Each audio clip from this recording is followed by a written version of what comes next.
Yo, what is up, everybody? Welcome back to the Smooth Plays podcast. I'm Austin, aka Austin Plays, joined by Dean, aka Mr. Smooth, and I'm gonna address it right out the gate. I know last week we promised y'all we'd be back with two episodes a week, and we gotta go back on our word on this one. We're only giving you one. My guy Dean has been sick for the last week. Yeah. And there's just like we tried putting it off to be able to, hopefully feel better today when we're recording this. But unfortunately, he's still under the weather, so we're only gonna be able to knock one out this week. Yeah, we got that. Sorry about that, y'all, but we this will be our best week yet. Let's just say that. Hey, we're going perfect on our picks this week. Yeah, we'll never miss this week. All right. Well, without further ado, we're gonna jump into it. All right. Week 14, man. Hey, this is the final week of the regular season for all of our fantasy owners out there. So, best of luck to everybody. I hope y'all are at least in the fight. And if you're, sitting at 2-11 or whatever you are right now, hopefully you go into this final week and you can play spoiler. Maybe knock someone out the play. I don't know. But without further ado, man, let's get into it. Thursday night matchup: the Green Bay Packers and the Detroit Lions. This is a divisional game, prime time, Thursday night matchup in Detroit, who is the number one seed in the NFC right now. Yeah, this game, I won't have a lot to say obviously this week just because of the way I'm feeling, but I'll just give you a summary of what I think. I think that Detroit is the best team in the NFL, and at home in a dome, they're almost unstoppable. But I'm in a close divisional game. I'm on Green Bay plus the points. I do think Detroit could close it out, win by a late field goal, but I think taking the points in a divisional game is the thing to do. Yeah, I would say and under normal circumstances, I'd agree with you. I would say absolutely. Points in divisional games, obviously, these divisional games are always these rivalries. They play each other two times a year. They know each other, so these games traditionally are going to be close games, and I think that's why this is a 3-point spread. But I don't know. I mean, Green Bay's injury report scares me.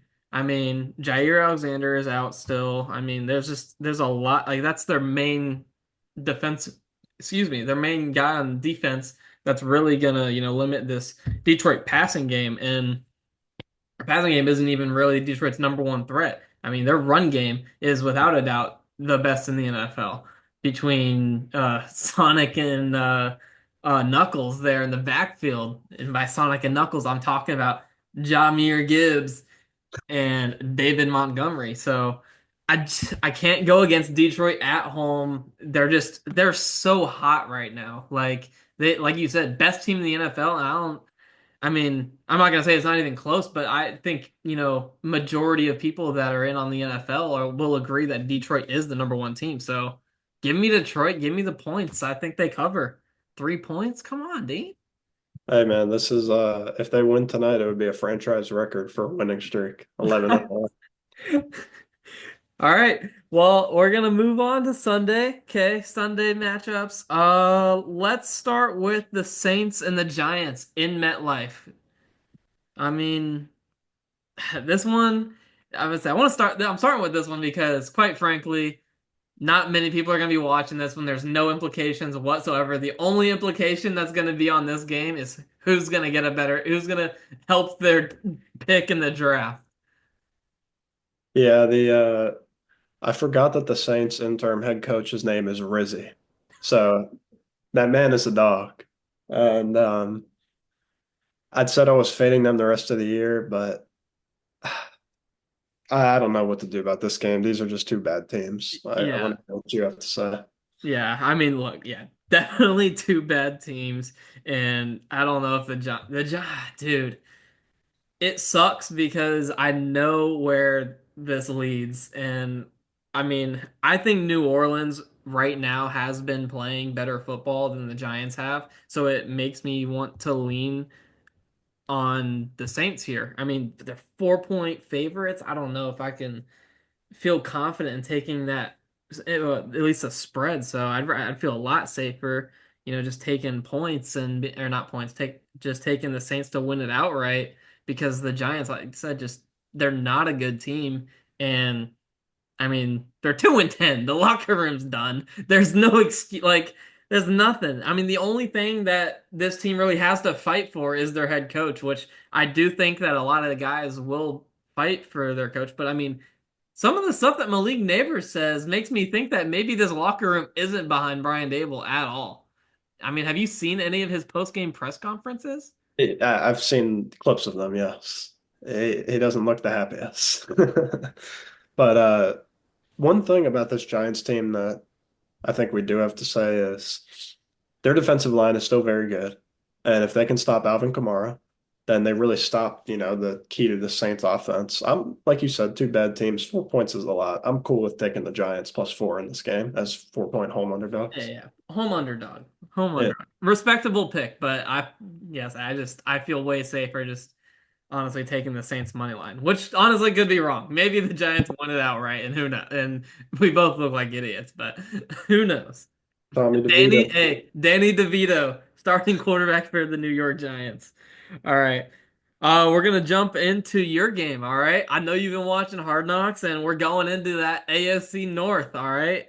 Cleveland Browns, Pittsburgh Steelers, all right? What are we thinking? I mean, this is the revenge game for the Pittsburgh Steelers. I mean, Jameis handled business at home in the dog pound. Now he's got to go all the way to Pittsburgh, and I mean, let's be frank, Jameis Winston. He looked like Jameis Winston in Tampa Bay in his 30-30 year last week. I mean, he threw for what, 300, almost 400 yards or something like that, I, and two pick sixes. I think he threw for 497.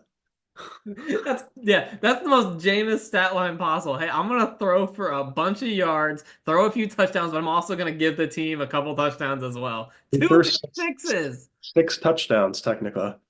It's crazy.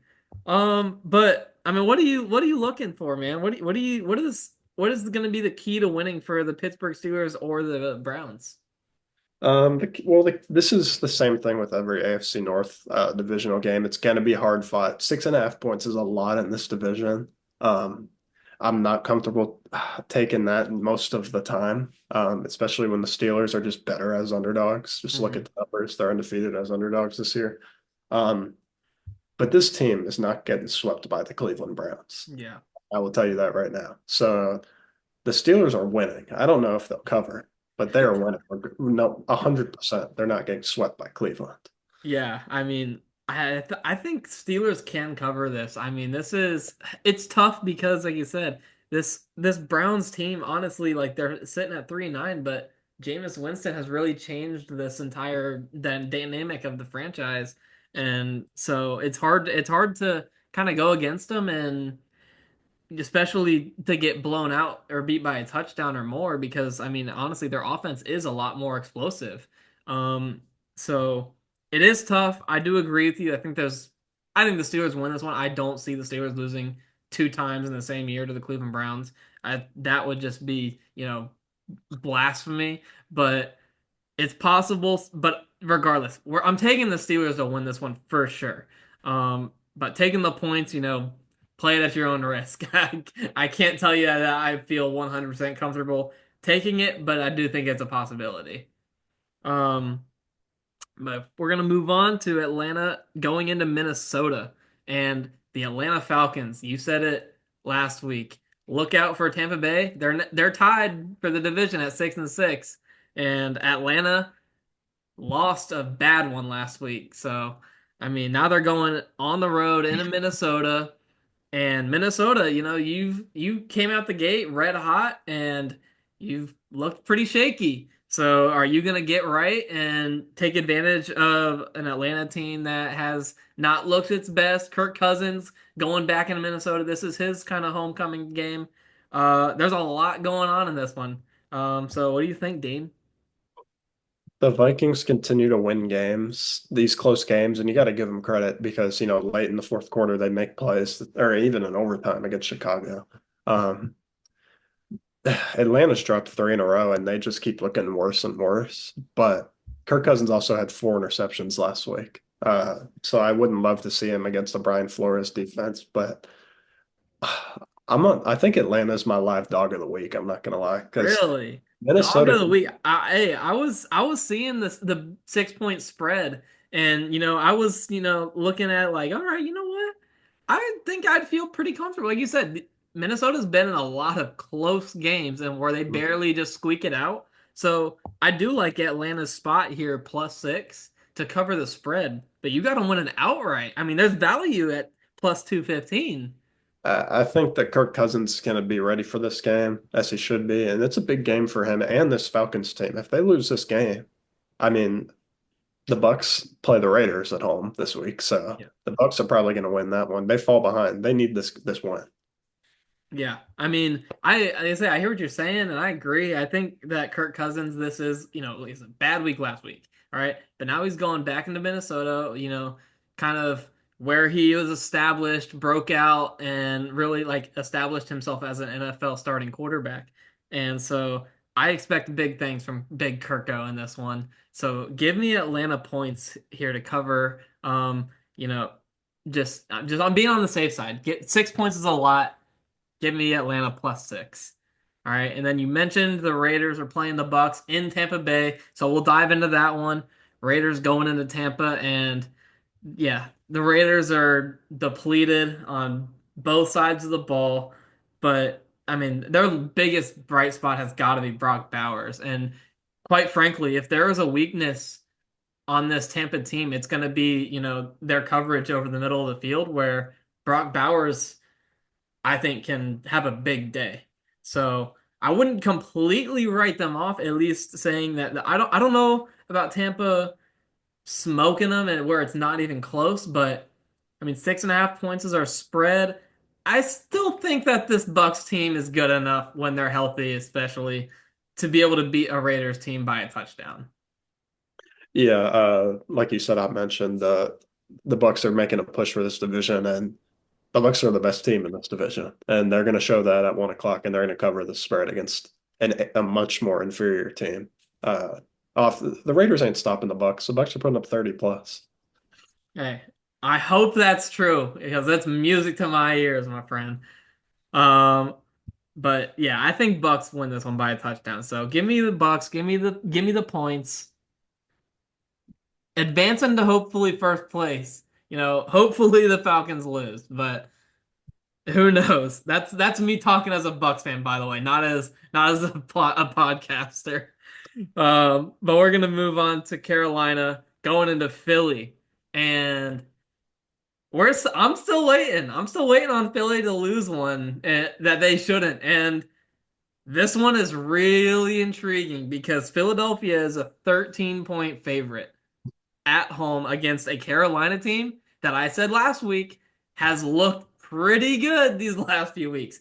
The last 4 weeks, they've gotten back-to-back wins to start. They played a real tough game against the Kansas City Chiefs, and the Chiefs are the number, or are they still the 1 seed in the AFC or are the Bills? Yes, they are. The Chiefs Kansas are. City, yeah. So the number 1 seed in AFC, and last week had another pretty solid game against Tampa Bay. I mean, they got off to a slow start, but battled back, and then ultimately lost it in overtime and should have won the game.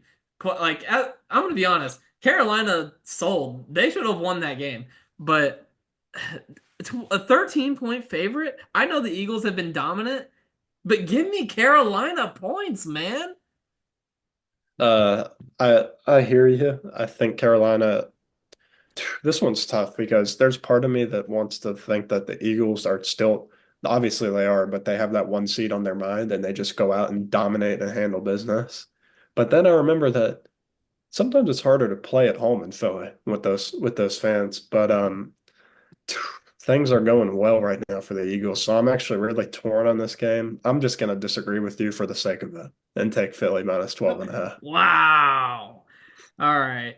Hey, respect, respect. All right. But come on. You can't like in their division, I'm rooting for Carolina. I want to see Carolina, upset the Eagles at home, and I want to see the Philadelphia faithful and calling for Nick Sirianni's head.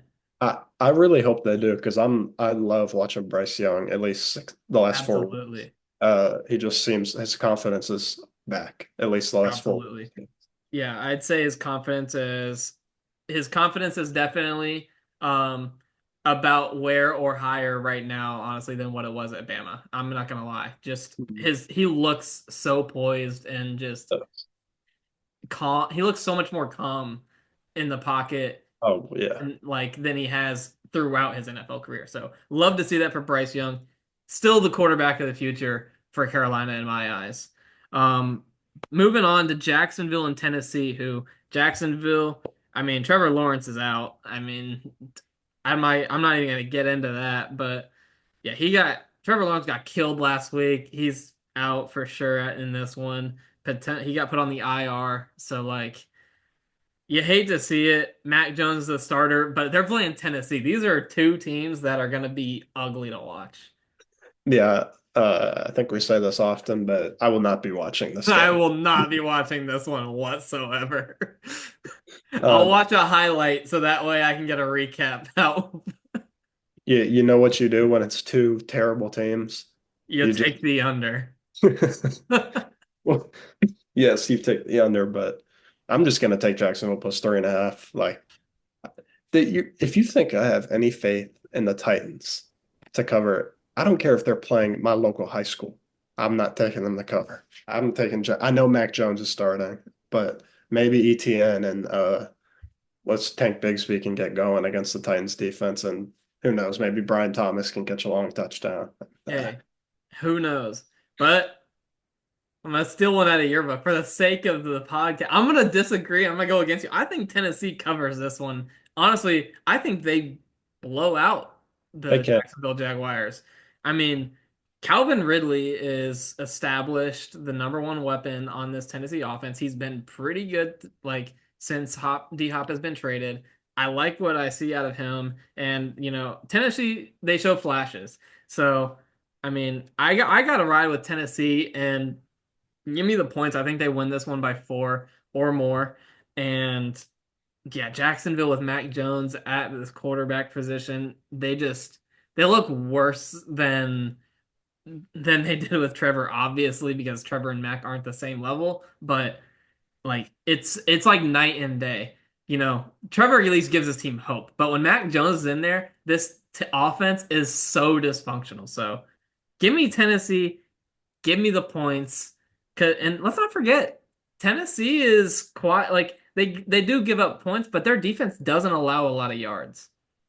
Yeah, but did you see them just dropping the ball on the kickoffs last week? I did, but we can't think about the past. We got to move forward. Tennessee, this is a game that you should win. All right. Jacksonville's banged up. They're bad, just as bad as you. So go out there and show them that you're the better of two really bad teams. All right. Handle business at home. Give me Tennessee. New York Jets going into Miami. I mean, again, I feel like I bring this up every time, but the New York Jets, are they ever gonna win a game? I don't understand. They're 3-9, dude. You pick these guys to be your Super Bowl champs? Yeah, the Jets will be the Jets are the new Saints. They're faded every week for the rest of the year. Uh, because they just can like if you look at their past games and look at their schedule, there's like 4 or 5 games that if they just made one play or closed it out, like the whole season's different. And they continue to just not make these plays. Yeah. And it's got to be frustrating if you're a Jets fan. I think Miami 1 o'clock at home can cover 5.5 too. I don't like the Jets at all right now. Yeah, I agree. I think Miami can definitely cover 5.5 at home in the early window. I think the Jets are absolutely lost, and I can't even imagine being a Jets fan. I mean, literally just year after year, the same thing. Year after year, either you have hope or you don't. It's the same result. And the last couple of years have been probably the most hope this franchise has had in a long time. And both seasons have been absolutely. They were better last year with Zach Wilson. What does that tell you about this team and Aaron Rodgers? It tells me that they suck. That's what it tells me. All right. So, yeah, regardless, Miami should win this game, especially by 6. So, I think Miami wins this one. I think they cover by 6. give me Miami, give me the points. And I think you're with me on that. I am. The Jets are the new Saints. Fade them every week. All right. Seattle Seahawks and the Arizona Cardinals. This is in our late window, and I'm not gonna lie, this is prime time football because this division is anybody's division, and this is probably the most fun division to watch right now, just because literally all four teams have a shot. So big, these divisional games are gonna be very big for each team down the stretch. This one's in Arizona. They're favored by a field goal.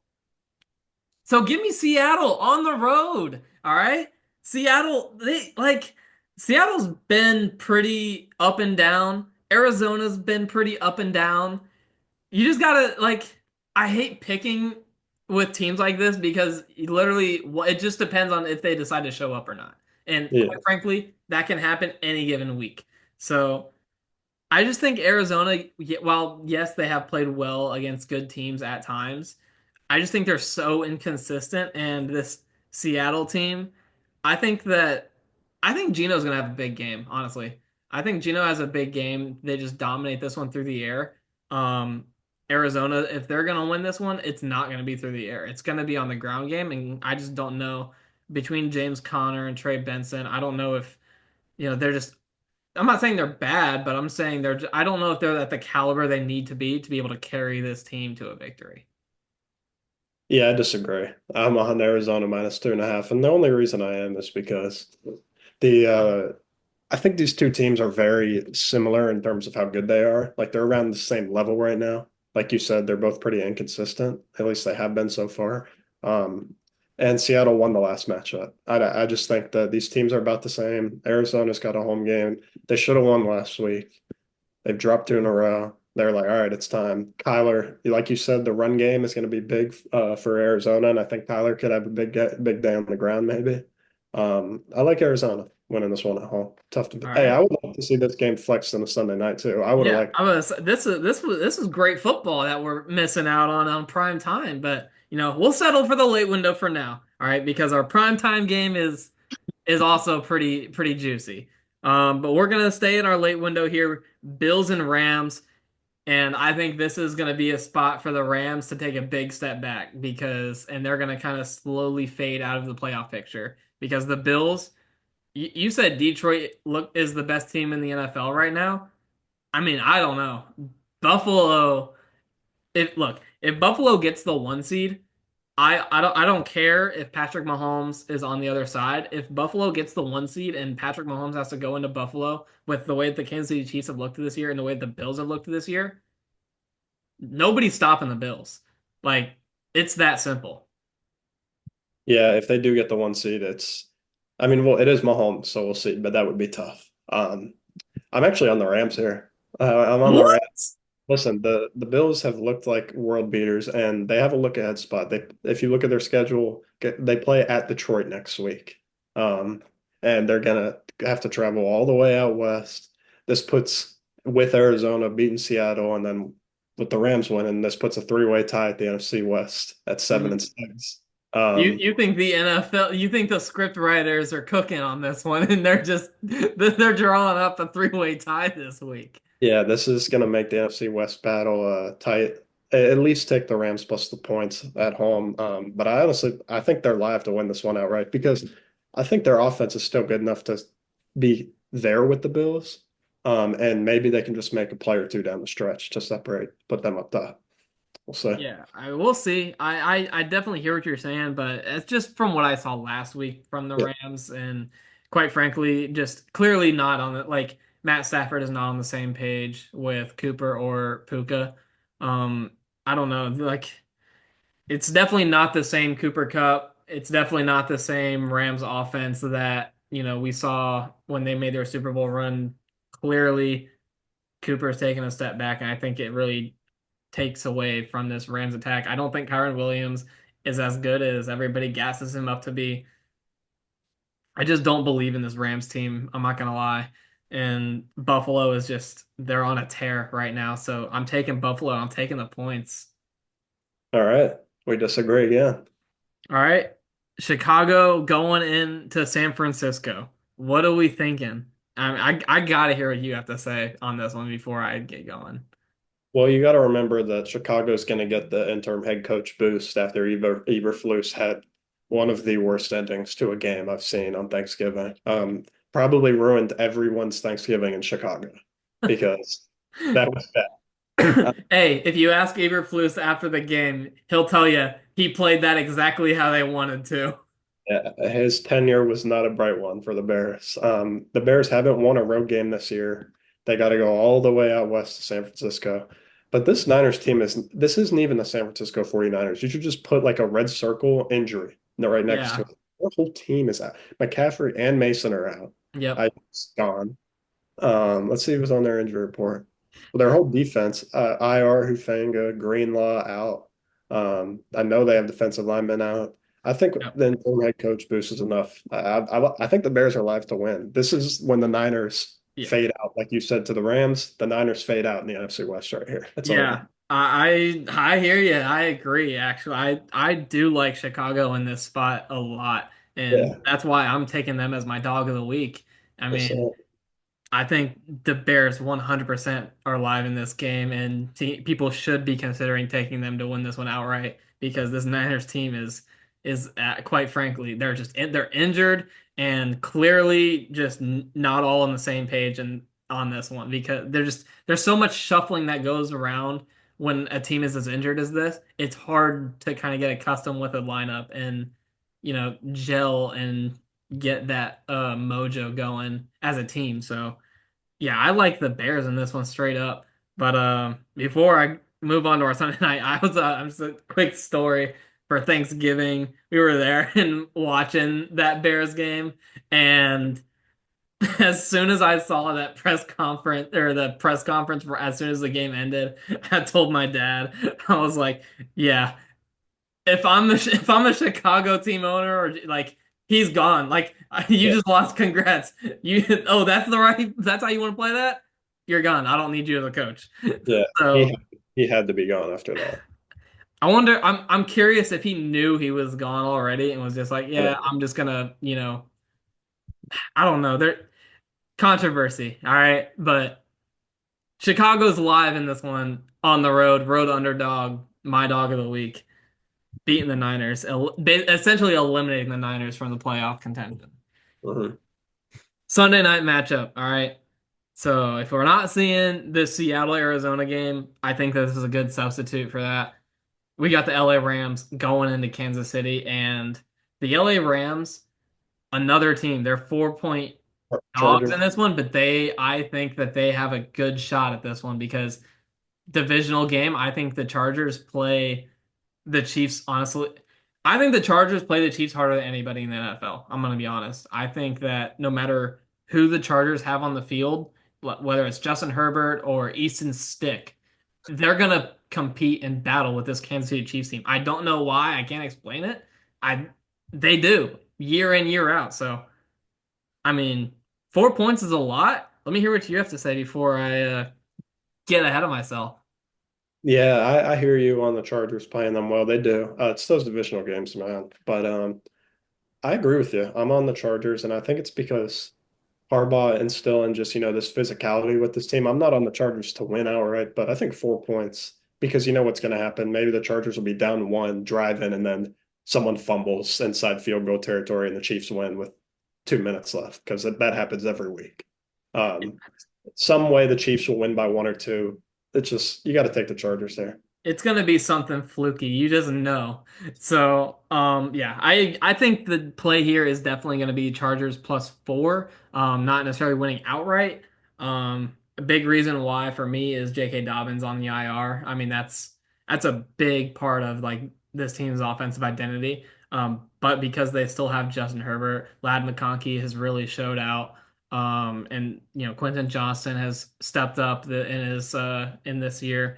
I mean, the Chargers still got options on the offensive end, and Justin Herbert just makes it that much easier. So give me the Chargers +4 in this one on the road into Arrowhead, uh, potentially upsetting the Chiefs. So we'll see. Should be a good one, regardless.